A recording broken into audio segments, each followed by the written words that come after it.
It's that time again. Welcome to Kingslayer Hoops, your one-stop shop for all basketball everything. Today, we are going to be talking about Anthony Davis and his recent trade to the Los Angeles Lakers. But before we get into it, I am going to ask if you support intelligent basketball discussion and good NBA 2K content as well, which is what I'm trying to provide with this channel, please hit the like button and the subscribe button, and also leave a comment for me with future topic suggestions or any constructive criticism that you have. Thanks, guys. Alright, so, as the entire world knows by now, Anthony Davis has been traded to the Los Angeles Lakers.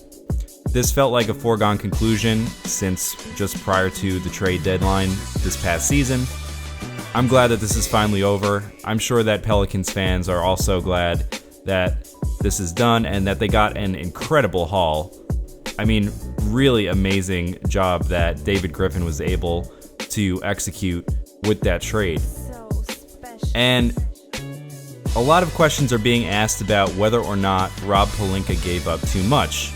And one point that I think should not be lost in all of this is that Andrew Wiggins has an afro now, which I'm here for. But anyway, back to the Pelinka thing. So, people are questioning whether or not the Lakers gave up too much in this trade. And it seems crazy to even ask that question because the Lakers got back arguably the best power forward since Tim Duncan. However, I'm not here to talk about that today. We could debate the merits of those pick swaps, of that 2024 unprotected pick that the Lakers gave up. It was a lot, and honestly, I do feel like Rob Pelinka gave up too much because who was he bidding against exactly? We know that the Celtics weren't in it. We know that the Knicks weren't in it. We know that the Clippers didn't want to trade Shai Gilgeous-Alexander for Anthony Davis, allegedly. So they were bidding against themselves, right? So why did Rob Pelinka need to throw in 45 picks along with those players that were going to the Pelicans? I really don't understand that, but I'm actually not even here to talk about that today. What I'm here to talk about is what could be the worst case scenario for this team. And it's not even really about the picks. So I'm old enough to remember the Dwight Howard situation.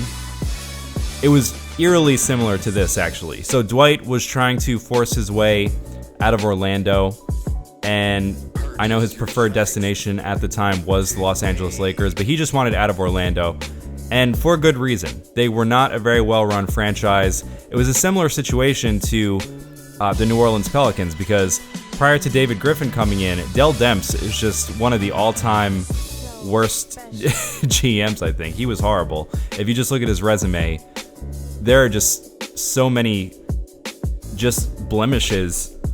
I mean, from losing CP3 to signing Omer Ashik or Ashik, I still don't know how to say his name and I don't care because he's not even relevant anymore, to the mishandling of this Anthony Davis situation.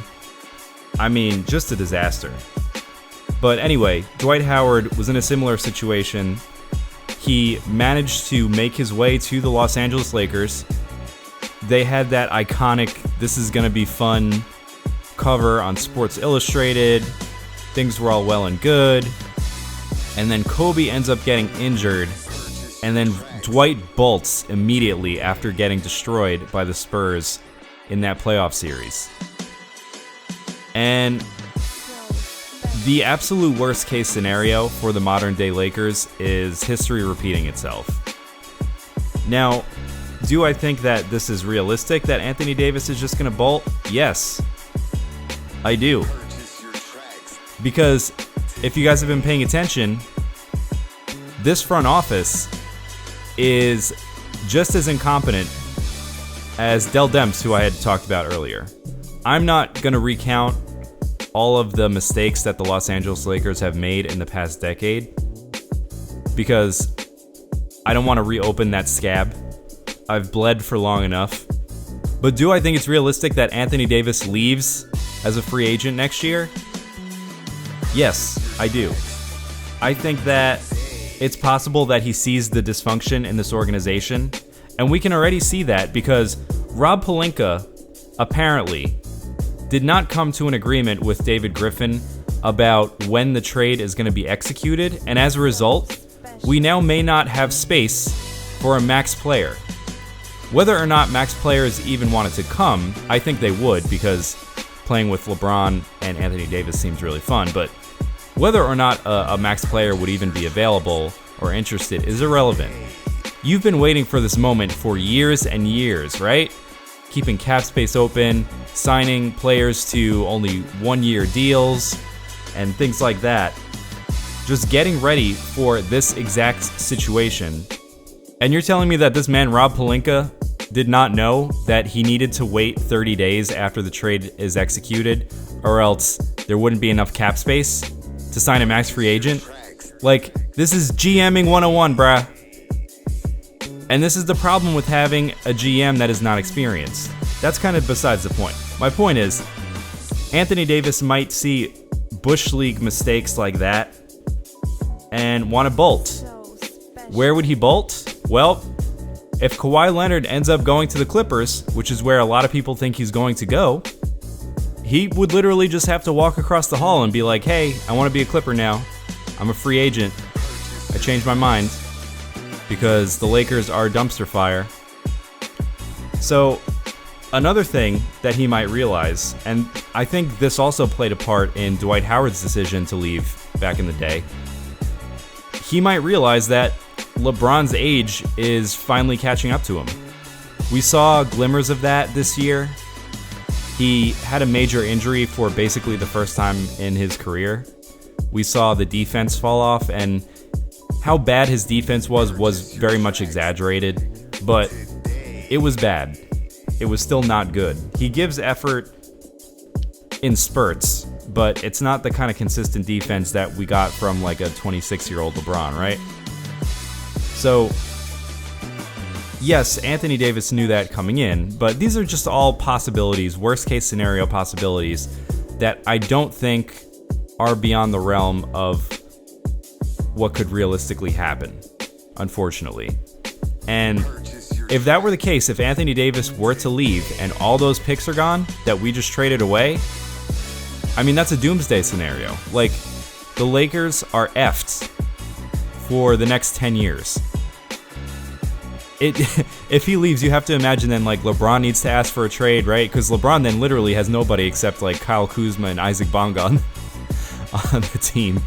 Like, what are you going to do at that point? Having said all this, I know it doesn't sound like it, but for the people who made it to this point in the video, shout out to y'all listening to me rant for about 8 minutes. Do I think that... I said I think that this is a possibility, but do I think that it's likely that any of this is going to happen? No.